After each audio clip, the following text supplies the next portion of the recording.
what we call public opinion was just a manufactured narrative that makes it easier to convince people that if their views are different, that there's something wrong with that or there's something wrong with them. Spending is a tax. As soon as the government spends money, eventually it's a tax. Sometimes we put a direct tax on the people, sometimes we borrow the money, and sometimes we print the money. Freedom and the dignity of the individual have been more available and assured here than in any other place on earth. The Patrick Riggins Show. And now your host, Patrick Riggins. Welcome to my favorite time of the year. Warm. Also known as summer. To celebrate the start of summer, I thought we'd start the show off with some summertime music. Little Will Smith. You are listening to the most logical, reasoned, and consistent show on the radio or television, bar none. I'd put this show up against any show. Local, regionally, national, or even international. This show will always be for freedom and liberty of the individual. No exceptions. No, well, in this case, you can't have freedom. Nothing like that is allowed here, which is why this show is growing so rapidly and also why there are so many hosts out there starting to co-opt some of the principles preached on this show. Not all of them, because most show hosts and even most politicians don't agree with all libertarian principles. Only the ones they think they can use to resonate with their listeners or voters. So instead of trying to spread the ideas of true freedom and liberty, they try to mix it up into this putrid soup of conservatism and libertarianism, the result of which isn't good for either idea. So what you have now is confusion, and that is what this show is here to clear up. I separate the wheat from the chaff, the right from the wrong, the ideas of governmental control from true freedom and liberty. Oh, and before I forget, let me mention that all of this is coming to you on the growing Libertarian Lighthouse Radio Network and locally here on WOKI News Talk 98.7 in Knoxville, Tennessee. You know, thinking about it, starting off here real quick, I've had people tell me, Patrick, your show is too serious. I like this or that show a little better because they aren't always talking about all these problems. They're talking about other things in the news not so seriously or not so serious. And what I tell these people is maybe it's better you not listen to my show then. Now, they can tell others about it, but they don't necessarily need to be listening because they aren't going to do anything about the problems I'm talking about anyway. They aren't interested. So, yeah, go ahead and listen to that talk show that says, hey, ain't it funny how dogs walk at night? Call in and talk to us about it. I cringe when I hear shows like that to all those people who have that type of attitude. Look, you need to have fun in life. I try to have fun in everything I do. I have more fun sitting right here behind this microphone than I have just about anywhere else. But whether you want to think about it or not, this country is headed towards trouble. It's simple math. We are far outspending the money we can pay back. Do you realize our national debt is up to $17 trillion? $17 trillion with a T. Do you understand just how much money that is? But Patrick, I don't want to think about it. Well, do you want to think about if the doctor tells you you have cancer? Oh, who am I kidding? You probably would just ignore that diagnosis too if you got it. That's what we have here in this country. Cancer. It's called government. It's eating away at the very foundation on which we sit. Whether you want to think about it or not, it's still there.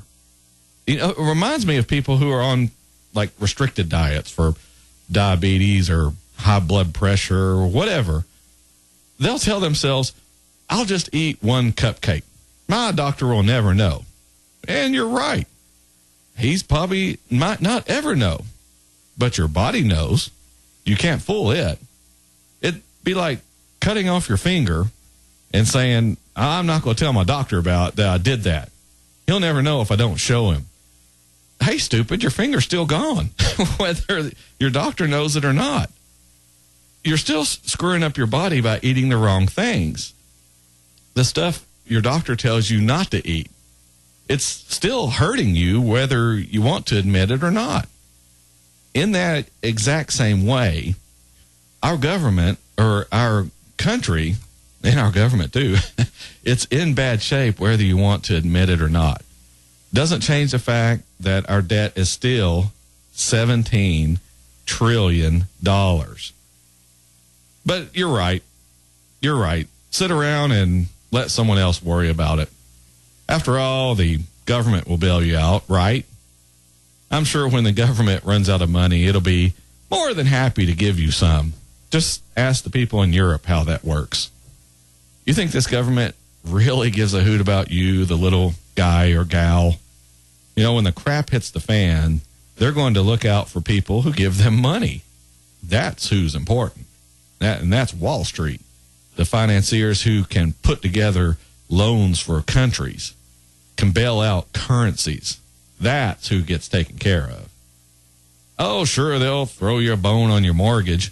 Yeah, the government will force those greedy lenders to refinance you or make them stretch out your payments. But you're still having to make them, and the money is going right back to where the government needs it, the bankers who are contributing to their campaigns. You know, when our dollar collapses, where will that leave you? Well, you'll be holding these worthless dollars. Those with wealth will have a large portion of their money in gold and overseas if necessary. In reality, the government is never going to screw over the people who can put money in campaign coffers. I mean, why would they? Why would you pass laws to hurt the people who are giving you money? How long do you think they would continue doing that if you did? Are you beginning to get the picture yet? Are you starting to understand why the government doesn't want you knowing everything it is doing, but why it wants to know everything you're doing? That's really supposed to be the other way around. We're supposed to have, you know, as citizens, we're supposed to have all the privacy and freedom while the government is constrained and has to tell us everything it is doing. No secret legislation, no NSA spying, no secret FISA courts and warrants. Nothing like that at all should be occurring, and yet it is. Oh, wait, but you don't want to hear about that again. You don't have to deal with the fact that you might be working for money you might not have in 10 years because inflation has eaten it all away. That's called printing money, for those of you who don't quite understand that. You see, if you have something, and let's say it's a product or something, and it's rare, then that usually makes it valuable.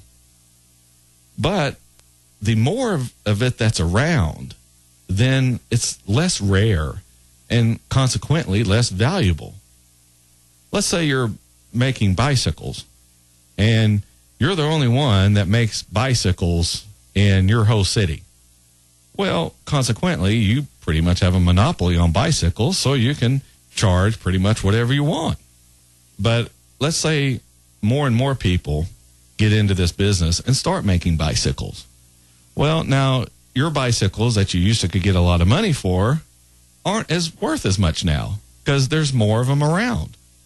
Why am I going to pay you $500 for a bicycle when I can get the same bicycle for $250?